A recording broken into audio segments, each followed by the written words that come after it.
Seguimos en Cosa Pública 2.0 y vamos a saludar y agradecer enormemente a David Fernández Dávalos. El maestro David Fernández es maestro justamente en sociología por la Universidad Iberoamericana, es sacerdote de la Compañía de Jesús y ha sido director del Centro de Derechos Humanos Miguel Agustín Pro Juárez, ha sido rector también de las universidades iberoamericanas en la sede de la Ciudad de México y de Puebla, y también fue rector aquí en Guadalajara del Instituto Tecnológico y de Estudios Superiores de Occidente, es decir, la Universidad Jesuita de Guadalajara, y también ha ocupado el secretario ejecutivo de la Asociación de Universidades Confiadas a la Compañía de Jesús en América, que agrupa 31 universidades en 15 países de la región, y además fue integrante del mecanismo de esclarecimiento histórico como parte de la Comisión de la Verdad creada en el gobierno del presidente Andrés Manuel López Obrador. Es un conocedor de los derechos humanos, pero también en su calidad de sacerdote jesuita, justamente conocedor de la Iglesia Católica y por lo tanto también de la trayectoria del Papa Francisco, quien, como usted sabe, falleció este fin de semana. David Fernández, gracias por aceptar conversar con nosotros. Muy buenas tardes. Con mucho gusto. Saludos Rubén, saludos Jesús, también a toda la audiencia de Cosa Pública 2.0. Muchas gracias por la invitación. Al contrario, David, es un honor a que aceptaras conversar con nosotros para el auditorio de Radio Universidad de Guadalajara. ¿Podrías hacer un resumen del legado que deja Francisco el Papa Jorge María Bergoglio, pues en estos casi 12 años, ¿no? Me parece, un poco más de 12 años de papado? Fue elegido en marzo de 2013 tras la renuncia de Benedicto XVI, algo también muy inusual que no había ocurrido en 600 años antes en la Iglesia, y fue muy significativo por ser el primer papa latinoamericano, el primer papa argentino, entiendo que también el primer papa jesuita. ¿Qué legado deja el Papa Francisco tras estos 12 años de papado, David Fernández? Bueno, yo distinguiría el legado hacia afuera de la Iglesia, que es el legado más bien de carácter social, y luego el intereclesiástico, que es administrativo. Respecto al primero, que sin duda es el más importante, sus posicionamientos, encíclicas en torno del tema socioambiental son fundamentales herencias que nos deja. Es decir, el evidenciar con datos científicos, con rigor, que la crisis medioambiental que vivimos ahora está vinculada estrechamente con la crisis social de la explosión de los pobres en el mundo, es un aporte importante que no se había hecho y que para mí es un legado central. Aquí tiene presente el pensamiento de Leonardo Boff, sin duda, y de muchos otros académicos y teóricos del medioambientalismo, pero también sus posiciones respecto de los pobres, de los excluidos, de las mujeres, de los migrantes, son algo que inspiró a muchas personas en el mundo. Dentro de esto, aunque se haya quedado corto en mi opinión, pero también una nueva actitud respecto de la comunidad de la diversidad sexual, de cercanía, de comprensión, de escucha. Es una iglesia abierta pues a la diversidad. Y paso entonces al tema interno más eclesial, que Adelante. tiene que ver con esto. Es una iglesia abierta a los tiempos, en actitud de escucha. Él decía, una iglesia en salida que va a los problemas centrales de la humanidad. Una frase de él que recuerdo es, los problemas de la iglesia son los problemas de la humanidad, no hay otros. También dentro de la iglesia hizo una serie de reformas administrativas para tener mayor transparencia, para tratar de tener cero corrupción. Nombró a algunas mujeres, las incorporó a puestos de mando de la iglesia, como la Congregación para la Vida Religiosa o la Administración de la Ciudad del Vaticano, etcétera. Estos son cosas más internas nuestras, pero que son significativas respecto de otras épocas donde había una iglesia muy cerrada, con grandes procesos de corrupción adentro de la misma, de dispendio, entonces también el rasgo de austeridad que impulsaba Francisco es una herencia que nos va a quedar. Entonces, por un lado, digamos, estas cuestiones, digamos, medioambientales y un poco más de apertura, pero escuchaba ayer a Roberto Blancarte, sociólogo experto en temas de religión, decía que para él, en su opinión, era más un cambio de narrativa, porque finalmente, en términos de reformas internas, digamos, que terminaran por decirlo, en jurisprudencia también del propio Vaticano o de la propia Iglesia Católica, avanzó muy poco. Por ejemplo, dar más papel a las mujeres dentro del propio ejercicio eclesiástico, David. Bueno, yo coincido en que, ya dije, se quedó corto. Esperábamos más respecto de la incorporación de las mujeres en el gobierno de la Iglesia. En la base están, por supuesto, siempre. Esperábamos también algunas reflexiones de carácter doctrinal en las que no fue posible avanzar. Yo lo achaco, la verdad, no a la voluntad de Francisco, que siempre fue clara y transparente, sino a la oposición que vivió dentro de la Iglesia y particularmente de la Curia Vaticana y de sectores de la derecha internacional dentro de la Iglesia. Y en efecto, entonces, mucho fue discurso útil, discurso que inspiró, que generó movilizaciones. Lo escuché yo, por ejemplo, en el encuentro de movimientos sociales en Roma, donde era tal su entusiasmo que movía voluntades, etcétera, y entonces impulsaba, y mucha gente que antes se sentía excluida o cuestionada, se sintió incorporada y siguió adelante. Entonces, sí, hay un cambio de narrativa, sin duda, pero eso no es poco Uh -huh. frente a una institución que tiene cientos de años cerrada sobre sí misma y con un discurso que excluye a los que son diferentes, que excluye a otras religiones, otros credos, otras afiliaciones de carácter político. Entonces, no es poco, avanzó con algunas tímidas reformas, ya dije, de carácter administrativo y de gobierno, pero sí me parece que apenas se pusieron las condiciones para que una reforma de gran calado pueda tener lugar en el futuro, y yo lo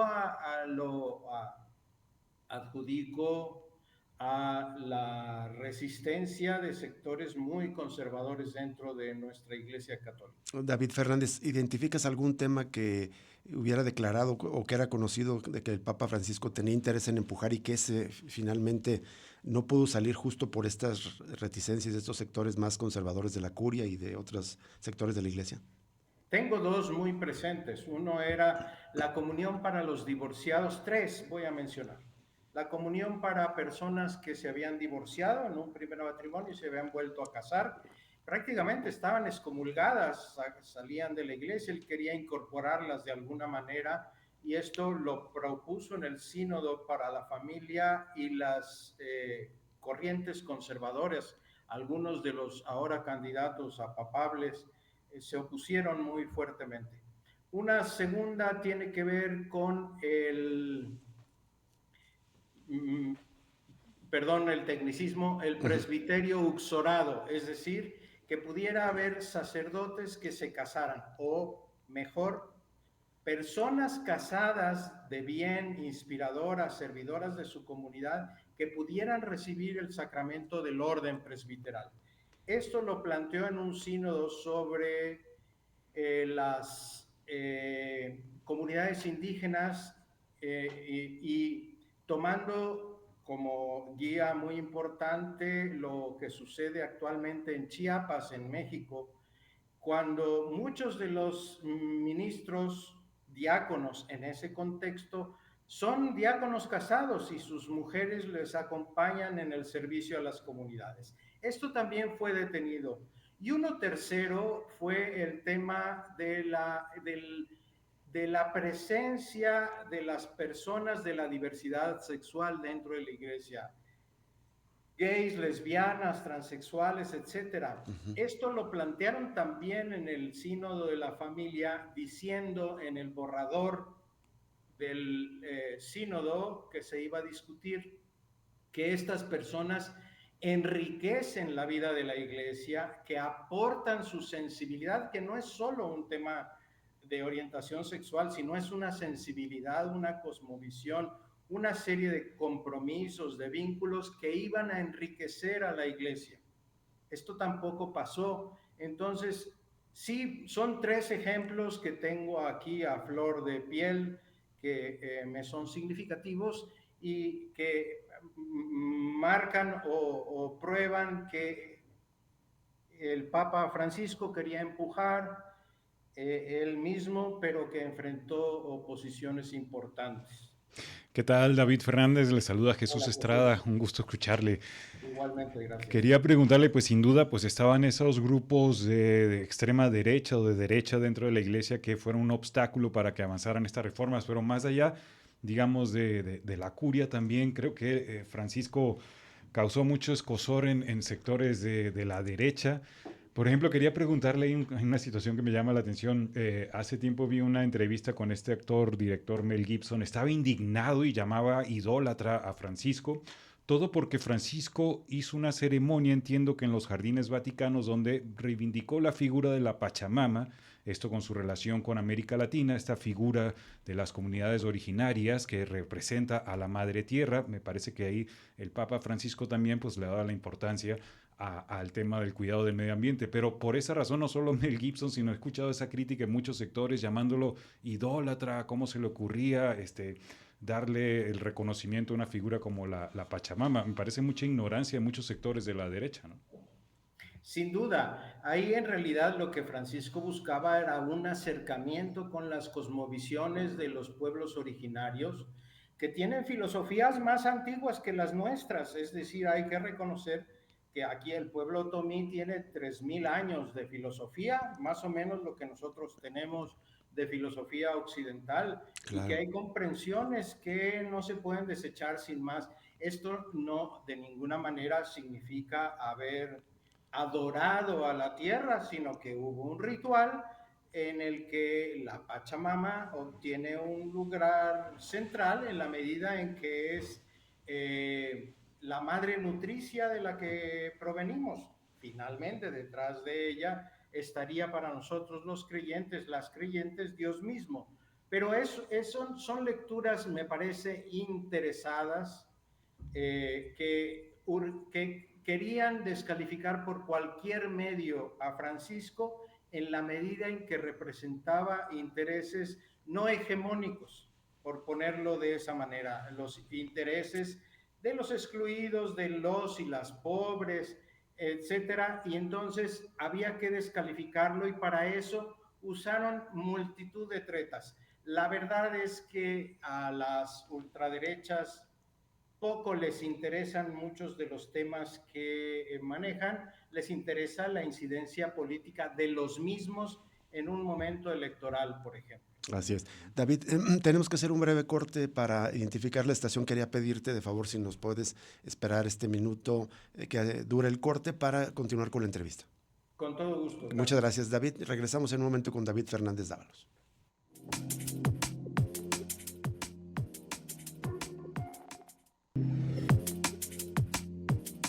Seguimos en Cosa Pública 2.0 y también seguimos en esta conversación con David Fernández. Él es maestro en sociología, sacerdote de la Compañía de Jesús con una larga trayectoria en el ámbito educativo, rector de las Universidades Iberoamericanas de Ciudad de México, Puebla, exrector del ITESO y también exdirector del Centro de Derechos Humanos Miguel Agustín Pro, entre otro largo historial, tanto en derechos humanos como en la educación. David Fernández, muchas gracias por seguir con nosotros. Yo quería preguntarte si entre estos pendientes que deja Francisco, ¿alguna vez estuvo en la agenda la posibilidad de que las mujeres ejercieran el sacerdocio? No lo sé. Lo que sí sé es que Juan Pablo II pretendió o cerró la discusión al respecto, diciendo que era una doctrina firme e inamovible poco tiempo antes de que falleciera. Eso. Entonces no había espacio político, social, teológico, para hacer una discusión al respecto. Públicamente yo no tengo conocimiento de que se hubiera pretendido discutir el tema. Me parece que es uno de los pendientes, discutir por lo menos el asunto. Lo que sí dijo Francisco es que la conformación actual del presbiterado o del sacerdocio es un tema histórico, no es un tema de teología, sino de historia. Eso es. Y eso es una cosa importante. La formación jesuita, su formación jesuita influyó en cómo ejerció este papado, Francisco, desde tu punto de vista, David. Yo creo que sí. Sobre todo el tema del discernimiento, que llamamos discernimiento de espíritus, que se trata de tomar las decisiones de frente al fin último para el que existimos, sea cual sea, lo conciba cada cual. Entonces, es estar más allá de las afecciones que pueda tener uno, más allá de las conveniencias del momento, sino el orientar la acción en torno del bien mayor, el bien más universal, que es, en nuestras palabras, la mayor gloria de Dios. Me parece que eso es muy claro en Francisco. De hecho, él quiso impulsar el discernimiento en toda la iglesia como una forma particular de proceder frente a la realidad. Es decir, no en torno de doctrinas, sino en torno de sensibilidad, por supuesto unida a la doctrina, pero viendo siempre el bien de las personas y el bien mayor. Me parece que eso es herencia de Ignacio de Loyola y es algo que estuvo en el centro de su prédica y de su acción. Eso es. David Fernández, ¿qué es lo que sigue? Evidentemente está el cónclave y supongo que hay mucho de especulación, pero ¿qué nos podrías orientar desde tu conocimiento de la Iglesia Católica de posibles candidatos con más posibilidades de sucederlo? ¿O qué es lo que necesita la Iglesia? ¿O hay, digamos, política interna que hace que las cosas se puedan poner complicadas? ¿Cómo nos puedes orientar para entender el proceso que sigue para elegir al próximo Papa dentro de un cónclave de cardenales? Bien, empieza a haber opiniones en los medios que dicen que toca, según el movimiento pendular, un regreso Exacto. a la conservación, a cerrar la iglesia, y entonces se empujan con mucha fuerza algunos de los cardenales más conservadores. El cardenal Burke, por ejemplo, amigo íntimo de Donald Trump, piensan exactamente igual, usaba unas capas, no es chiste, de 15 metros de largo, de armiño, etcétera. Y el cardenal Sara, que tiene la posibilidad, por ser el primer papa negro, viene de Guinea, si no me equivoco, pero ellos representarían, por ejemplo, una vuelta a la gran disciplina, que sería una vuelta a Juan Pablo II, probablemente, que algunos desean. ¿El cardenal Burke de qué diócesis es? De Estados Me Unidos. parece que es Chicago, pero está en Chicago. Estados Unidos, me puedo equivocar. Sería una pésima noticia, ¿no? Teniendo a Donald Trump en la presidencia y un papa tan cercano a él. Sería terrible, sería absolutamente terrible. Y también me queda claro que los grupos de poder importantes económicos van a tratar de presionar al cónclave. Hay muchos mecanismos que se ponen para que estas presiones no lleguen a la sala capitular, a la Capilla Sistina, donde se reúnen, pero igual antes hay muchos modos de presionar: estímulos económicos, caridad, etcétera, convicción de respaldo futuro, van a manifestarse. Ahora, creo, y ahorita hablo de del otro escenario, estoy convencido de que los cónclaves salen con domingo 7. Sí. Es decir, que, como dice un viejo refrán, quien entra papa sale cardenal. Así es. Entran 135 cardenales y salen 134 cardenales. Esto quiere decir que con frecuencia cualquier quiniela se equivoca, porque las cosas fluyen de una manera distinta que es muy difícil de explicar. Nosotros decimos que es el Espíritu Santo que actúa a través de la iglesia y entonces salen cosas sorpresivas como el propio Bergoglio, que no Claro. estaba previsto en absoluto que fuera un individuo del fin del mundo, del sur, etcétera, fue una sorpresa. Juan Pablo I, igual, fue absolutamente inaudito, impensado, nadie lo conocía, en fin.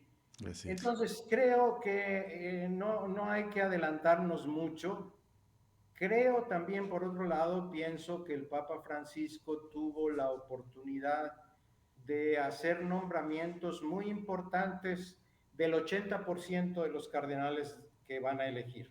Eso no quiere decir que se estén sometidos o piensen igual que el Papa, Claro. pero por lo menos tenían la simpatía del Papa Francisco y pueden tener una sensibilidad distinta y son la mayoría del cónclave. Exacto. Entonces, realmente veo difícil que una figura de ultraderecha o de regreso al pasado sea factible en estas condiciones.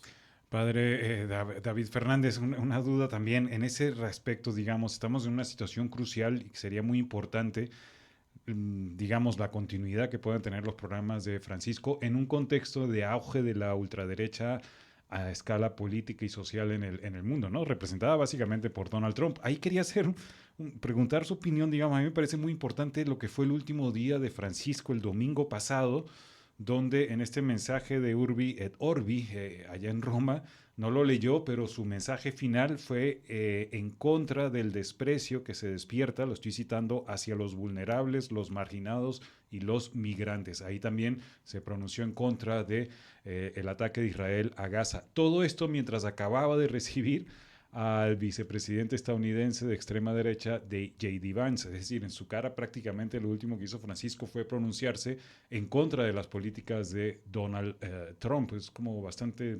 simbólico un poco, ¿no? Este último día. Sin duda, una característica de Francisco era que era muy transparente respecto de lo que pensaba, de las opciones que tenía.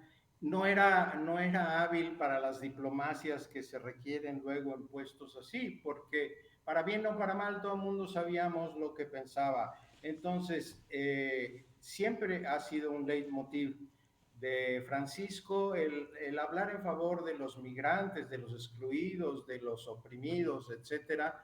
Y entonces no podía no hacerlo ahora que regresaba del hospital. Pero también, es decir, si uno ve las expresiones cuando recibe a J.D. Vance, pues se ve que no está a gusto, por supuesto, estaba 24 horas antes de fallecer, por las que hayan sido, pero como quiera que sea, se ve en los gestos, en el lenguaje corporal, que era una visita protocolaria, obligada, pero no le causaba ningún placer. Esto lo puedo decir. Ahora es lamentable también que para el último adiós a Francisco van a ir personajes que yo creo que no se sentiría incómodo Francisco con su presencia. Directamente, por ejemplo, Javier Milei, que incluso lo insultó, se cansó de insultarlo en redes sociales. Milei pues ya anunció que va a estar allá en el entierro del Papa Francisco, junto con otros políticos que seguramente lo despreciaron también en vida. Hay un versículo del Evangelio, perdón que lo cite ahora, que dice, Jesús le dice a Pedro, antes tú te ceñías y te vestías solito, ahora te van a vestir y te van a traer para arriba y para abajo. Estoy parafraseando. Es Así decir, es. ya dejas de ser libre para proceder como quieres, sino como tienes que ser. Otros te van a ceñir, te van a vestir. Y más cuando ya estás muerto, pues estás a disposición de otros intereses y entonces eso lo que tendríamos que cuidar es que la figura de Francisco y su memoria no sea utilizada para fines espurios o ajenos a lo que era su pensamiento y su proyecto de iglesia. David Fernández, de mi parte, como última pregunta, me gustaría pedirte más bien una reflexión sobre qué es lo que necesita, más allá del Papa en particular, cuáles son los desafíos que enfrenta la Iglesia Católica en esta vida moderna tan turbulenta en un contexto político y social tan difícil, de cambio de era para muchos, una crisis múltiple del capitalismo, tanto económica como social como climática, pero también desafíos de la vida moderna como el tema de las redes sociales y cómo han modelado, digamos, la individualidad y el consumismo también. ¿Cómo crees que la Iglesia Católica debería enfrentar estos desafíos de la vida moderna? Sí, un primer desafío que no puedo dejar de mencionar es la polarización que existe en la Iglesia Católica como reflejo de la polarización internacional, es decir, las contradicciones que afloran en el panorama internacional ahora con la emergencia de las nuevas derechas y de la ofensiva cultural que llaman ellos en contra de los excluidos, de los pobres, de los migrantes, de las mujeres, de la diversidad sexual, de los indígenas, contra la cultura woke que dicen woke. Eso está dentro de la iglesia. Y entonces mantener a la iglesia unida en torno del evangelio, es decir, de los valores de Jesús de Nazaret, que es el que... Y bueno, Jesús lo matan por criticar al poder y por ponerse del lado de los endemoniados, de los pecadores, de los empobrecidos, de las mujeres, etcétera. Entonces, me parece que ese es el desafío mayor. En términos religiosos, diría que la iglesia sea fiel a su origen jesuánico o de Jesús. Es decir, que en un mundo en donde las corrientes hegemónicas y los capitales apuestan por la acumulación, la depredación del medio ambiente, la exclusión de numerosos grupos de personas, por levantar muros en lugar de puentes, que la iglesia sea una presencia que reivindique esos grupos, esas personas que son menospreciadas. No es un reto menor. Mantener la iglesia en torno del origen evangélico de la institución es probablemente el principal desafío. Ahora, aquí mismo tenemos nuevos retos frente a los cuales, que tú has mencionado, Rubén, frente a los cuales la iglesia tiene que ofrecer una palabra y algún tipo de respuesta. Es decir, me figuro, es decir, las olas migratorias Claro. del norte al sur, imparables. El tema de las guerras, la guerra comercial que se ha desatado ahora, las redes sociales electrónicas, la inteligencia artificial, las nuevas tecnologías o problemáticas de bioética, etcétera, son elementos a los que la iglesia tiene que responder. Y no será posible si no tenemos una iglesia que escucha, que sea sensible, que se abra a la diversidad, que sea incluyente. Si tenemos la idea de la iglesia como fortaleza inexpugnable, entonces eso va a pasar de lado, seguiremos insistiendo en en temas del siglo XVI, del Concilio de Trento o del XV, en lugar de pensar el mundo de hoy y las necesidades de las personas, hombres y mujeres contemporáneos. Así es, bien. Pues David, te agradecemos enormemente que haya aceptado conversar con nosotros y si nos permiten, en las próximas semanas volver a establecer contacto contigo para que nos ayudes a entender el proceso, ya quizás dentro del cónclave o incluso ya conociendo al nuevo Papa, qué es lo que le depara a la Iglesia. Si nos permites, seguimos en contacto más adelante. Con todo gusto, Rubén. Saludos, Jesús, y muy agradecido por la invitación. a su programa. Al contrario, David Fernández Dávalos, agradecidos somos nosotros, maestro en sociología, sacerdote de la Compañía de Jesús, una larga trayectoria dirigiendo importantes instituciones de educación superior y también centros de derechos humanos como el Miguel Agustín Pro. Y bueno, ya lo escuchó usted, se nos acompañó a lo largo de la entrevista, pues conocedor también de la Iglesia Católica. Las personas que no alcanzaron a escuchar completa, los invitamos a más tarde nuestro amigo y compañero Alejandro Coronado estará albergando la entrevista completa en nuestro canal de YouTube para que las personas puedan ahí, administrando su tiempo, volverla a escuchar o a escucharla completa. Vamos a la pausa y regresamos para terminar Cosa Pública 2.0 de este miércoles.